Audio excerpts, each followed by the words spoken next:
Time for the latest top news from the world of movies and series. There's a lot this time.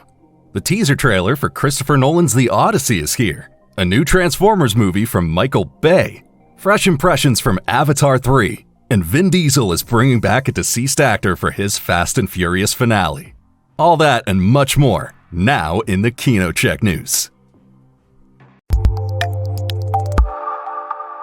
The last two Transformers movies flopped, but according to industry insider Jeff Sneider, they're therefore returning to an old strength. The new Transformers film will once again be directed by Michael Bay. The cult director has already directed 5 movies in the sci-fi series, with worldwide box office takings of around $4.4 billion. Bay is said to have approached Paramount Pictures about a potential return as early as 2024.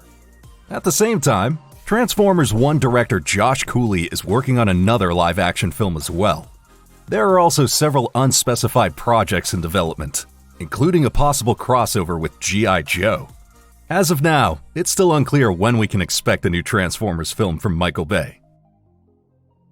It's one of the most highly anticipated movies of next year, Christopher Nolan's The Odyssey. A first teaser is already playing in select theaters, but of course, it was bound to happen. On the very day of the premiere, numerous leaks surfaced online. Distributor Universal Pictures is working hard to take down all the videos, but it's okay to talk about it. So here's what we can see in the Odyssey teaser trailer. The teaser starts with scenic shots of the sea and the shoreline, and at the same time, the following words can be heard. Darkness. Zeus is lost, smashed to pieces. A kingdom without a king since my master died. He knew it was an unwinnable war. And then, somehow he won it. In addition to the shots of the beach and ocean by day and night, a destroyed wooden horse can also be seen, presumably the famous Trojan horse. The teaser continues with the first look at the characters played by Tom Holland and Jon Bernthal, illuminated by firelight. Holland plays Telemachus, son of Odysseus. He turns to Bernthal and says, "I have to find out what happened to my father. When did you last see him?" Bernthal emphasizes that he hasn't heard anything of Odysseus since the end of the war. He adds, "Interested in a rumor, huh? Gossip. Who has a story about Odysseus? Huh? You? You have a story? Some say he's rich or some say he's poor. Some say he perished. Some say he's imprisoned. What say you?" Meanwhile, we see more brief scenes, including soldiers in a city at night. The teaser ends with a glimpse of the title hero, Odysseus, played by Matt Damon. The king of Ithaca lies on some wooden planks in the middle of the sea. The nearly 80-second teaser is very atmospheric and does exactly what it's meant to. Whet your appetite for more. Now, when it comes to Christopher Nolan, it's hardly surprising that the first footage of The Odyssey is currently being shown exclusively in theaters. The director is a strong advocate for cinema and designs his movies specifically for the big screen. A similar approach was taken with Nolan's last blockbuster, Oppenheimer. Here too, the first teaser was initially screened in theaters only. However, due to the leaks, it's quite possible that the teaser will soon be officially released online for the general public. When that happens, you'll of course be able to watch it immediately in the best quality on our YouTube channel or in the KinoCheck app. Online, 2 major trailers in particular have been the subject of much talk in recent days. First, there was the first footage of the sci-fi book adaptation Project Hail Mary, starring Ryan Gosling and Sandra Hüller. Your numerous comments under the video show, there are plenty of fans of the novel, so there's a lot of pressure for the movie to live up to the original. Things are looking similar with Edgar Wright's The Running Man remake. The film adaptation of Stephen King's novel is up against both the book and the adaptation with Arnold Schwarzenegger. In any case, your opinions on it are already divided. Some prefer the original film, while others are excited that the new movie apparently sticks more closely to the book. A quick tip from us, our latest movie preview is all about Dune 3 Messiah.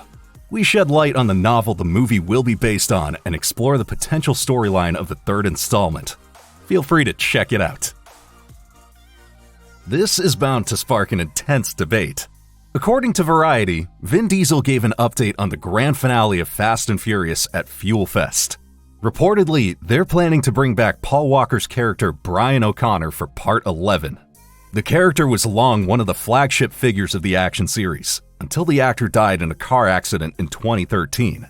Since then, his character has lived on in the film universe, but has stepped away from the main events. In Part 7, he was bid farewell with the help of Paul's brothers Caleb and Cody and digital effects, a scene that remains one of the emotional high points of the film series for many fans to this day.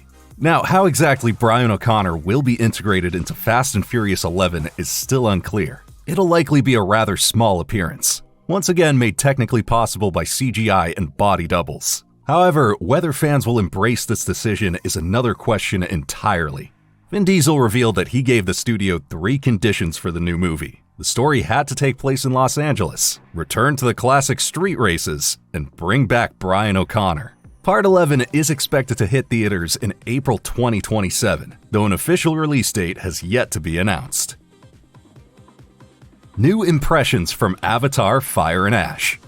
Empire Magazine has published another image from the 3rd installment of the blockbuster series, and actor Stephen Lang also revealed some new details. Above all, he talked about the relationship between his character and his biological son Spider, played by Jack Champion. To recap, Spider was raised not by Quaritch, but by Jake and Neytiri, and he already met his father in Avatar: The Way of Water. Lang now explains that Quaritch and Spider will reconnect in Avatar 3 out of sheer necessity. Despite his character's emotional coldness, the actor is convinced that he does have feelings for Spider. So we're eager to see where their story will lead. Now, we're still waiting for the first teaser trailer for Avatar 3. First impressions were already shown months ago at CinemaCon, and the movie is already scheduled for release on December 19th, 2025. So it could be any day now. We'll keep you up to date as always. One of the most controversial Star Wars series is set to be renewed after all. According to insider Daniel Rickman, Lucasfilm is actively working on a second season of Obi-Wan Kenobi. However, it's unclear whether this will be a direct continuation or a completely new story about the Jedi Master. Last year, lead actor Ewan McGregor confirmed that Lucasfilm was exploring ideas for new episodes. If he had his way, throwbacks to the time of the Clone Wars could be of central importance. And of course, Hayden Christensen should also return as Anakin Skywalker, aka Darth Vader. Now, fans are likely to remain skeptical for now. The first season was widely criticized for its story and poor execution. Whether Obi-Wan Kenobi Season 2 will actually happen remains to be seen. Disney has stayed tight-lipped so far. About time! The Batman director and screenwriter Matt Reeves has announced on his social media channels that the script for The Batman 2 is finally done. Production had been continuously delayed due to the lack of a finished screenplay, and the planned release date was significantly pushed back as well. Recently, DC Studios boss James Gunn appealed to fans' patience. After all, good things take time. We can now truly hope that the currently planned theatrical release date of October 1st, 2027 can be met. Filming for the movie is expected to begin in early 2026. Until then, lead actor Robert Pattinson will be in front of the camera for Denis Villeneuve's Dune 3 Messiah. Alongside Pattinson, Jeffrey Wright and Andy Serkis, Colin Farrell is also returning as the Penguin. But it's still unclear whether Zoe Kravitz will reprise her role as Catwoman. The Formula One film F1 starring Brad Pitt appears to be a huge success. Over $146 million on the opening weekend alone speaks volumes. And according to Variety, the chances of a sequel are very good. Director Joseph Kosinski also expressed optimism in an interview with Entertainment Weekly, saying, "I loved working with this group of people. I loved creating our Formula One team. I'd love to see what's up next for APXGP and Sonny Hayes." The story of the returning ex-Formula One driver Sonny Hayes, the team's technical manager Kate McKenna, and the fictional team APXGP was intentionally told in an open-ended way. So there's certainly potential for more movies, but a concrete decision has not been made yet. This news should come as no surprise to anyone.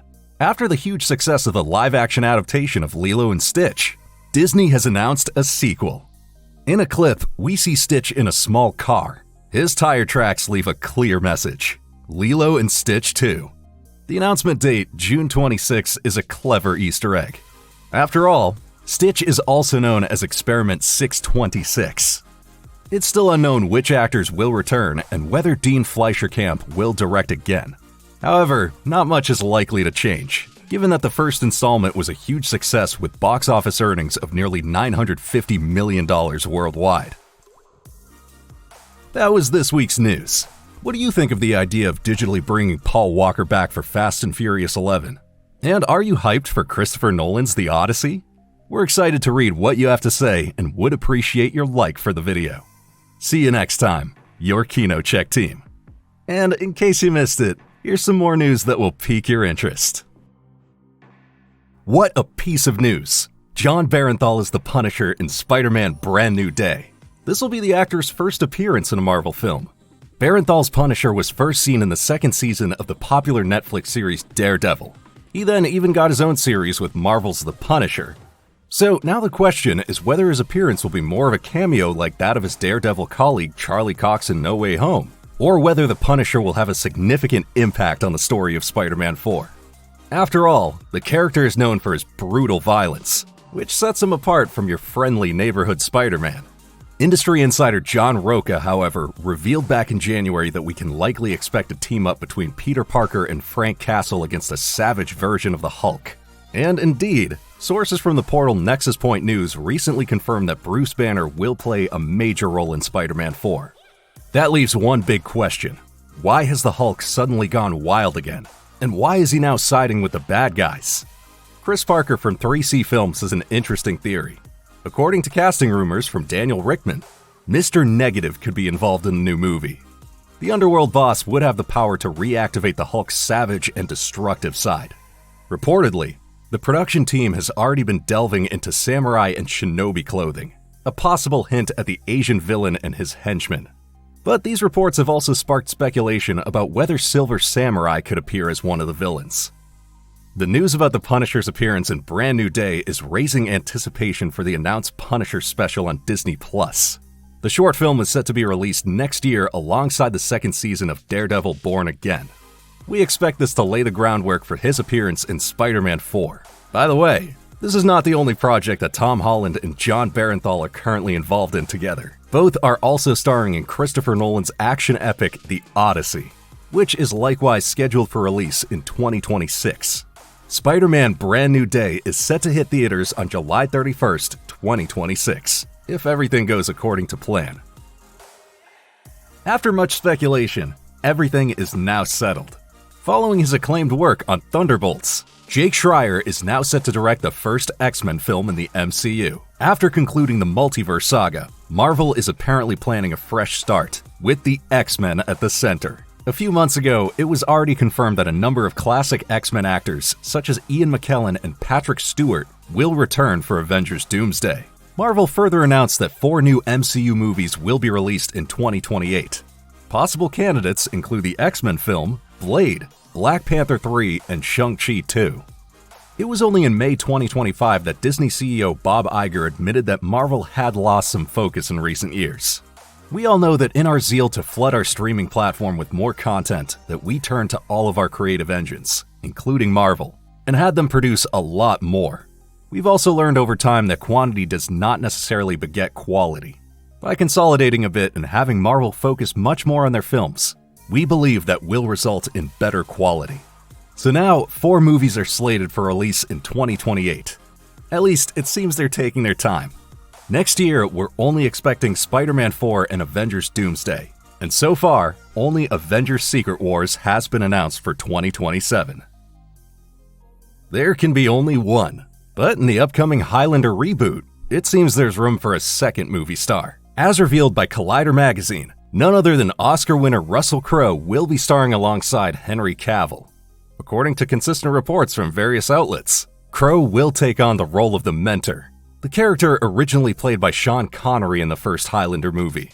So now we're eagerly awaiting the casting of the villain, originally played by Clancy Brown in the 1980s classic. As John Wick director Chad Stahelski disclosed, the new movie won't be just a simple remake, but rather a broader evolution of the saga. In addition to the Highlands and New York, the story will also take place in Hong Kong, which is why Henry Cavill's character will also be trained in martial arts. It's still unknown when we can expect the Highlander reboot to hit theaters.